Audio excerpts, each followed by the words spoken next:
இந்தியாவின் கடலோர பகுதிகள் அடுத்த சில ஆண்டுகளில் சந்திக்கவிருக்கும் மிக மோசமான காலநிலை மாற்றம் குறித்த அதிர்ச்சியூட்டும் புதிய அறிக்கை வெளியாகியுள்ளது. இதுகுறித்து புதிய தலைமுறையின் காலநிலை அணி வழங்கும் தொகுப்பை பார்க்கலாம்.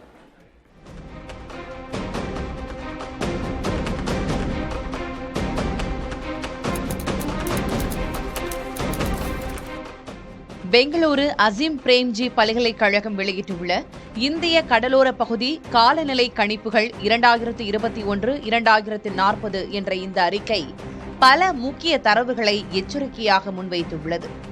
1960ஆம் ஆண்டின் அடிப்படை தரவுகளுடன் ஒப்பிட்டு மாவட்ட வாரியாக இந்த ஆய்வு நடத்தப்பட்டுள்ளது. இந்த ஆய்வின்படி இந்தியாவின் சராசரி வெப்பநிலை 1°5 வரை உயரக்கூடும். நாட்டின் சுமார் 40 கடலோர மாவட்டங்களில் கோடைக்கால வெப்பநிலை 1°C அதிகமாக இருக்கும். இதில் கேரளத்தின் எர்ணாகுளம் மாவட்டம் அதிகபட்சமாக 1.3°C வெப்பநிலை உயர்வை சந்திக்கும். கேரளம் மற்றும் தமிழ்நாட்டின் கடலோர பகுதிகளில் மனித உடலால் தாங்க முடியாத உயிருக்கே ஆபத்தை விளைவிக்கக்கூடிய 31°C வரையிலான வெட் பல்ப் வெப்ப அழுத்தம் ஏற்படும். மகாராஷ்டிரா மற்றும் குஜராத் கடலோர பகுதிகளில் தென்மேற்கு பருவமழை தீவிரமடையும்.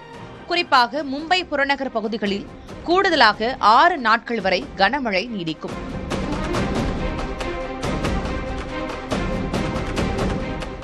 குஜராத்தின் சூரத் மற்றும் பவநகர் ஆகிய மாவட்டங்களின் முறையே 23 விழுக்காடு மற்றும் 24 விழுக்காடு அளவுக்கு பருவமழை அதிகரிக்கும்.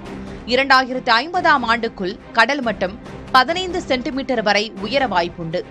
இதனால் கடலோர அரிப்பு ஏற்பட்டு ஒடிஷாவின் கஞ்சாம் போன்ற பகுதிகளில் கிராமங்கள் மனிதர்கள் வாழ முடியாத கிராமங்களாக மாறும் அபாயம் உள்ளது.